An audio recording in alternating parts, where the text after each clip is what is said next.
Chàng gửi lại chiếc khăn tay, hứa ra đi sẽ sớm quay trở lại. Nàng im lặng đưa tiếng chào về nơi chiến tranh khói lửa điêu linh. Nắng đổ xuống lưng chừng núi, che lấp đi cả con đường mòn. Bóng người ra đi, liệu có cô đơn như người ở lại? Ngày tháng dần trôi, Nàng nói tiếp nào, nàng vẫn tự cứ ngóng trông đợi ai mãi.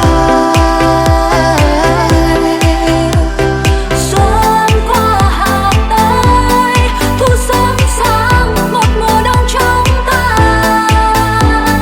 Tâm thân đời vẫn luôn khắc khoải chờ mong.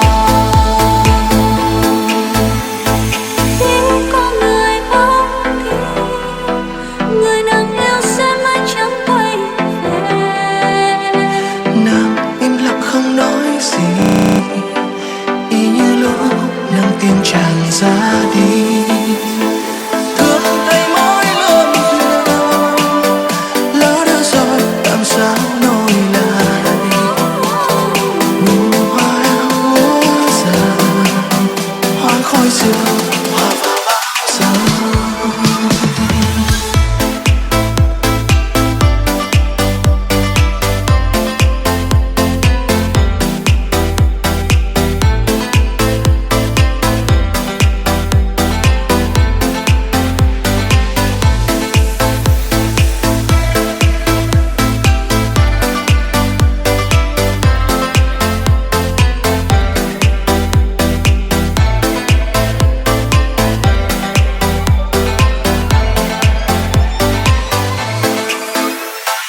Nắng đổ xuống lưng chừng núi, che lấp đi cả con đường mòn.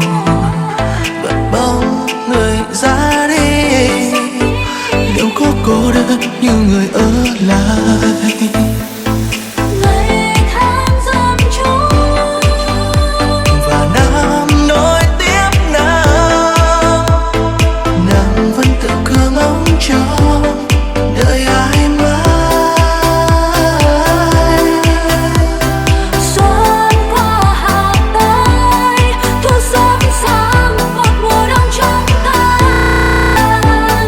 Tâm thân đời vẫn luôn khắc khoải chờ mong. Ngày nối tiếp ngày, Và nàng nói tiếp nào, nàng vẫn tự cứ ngóng trông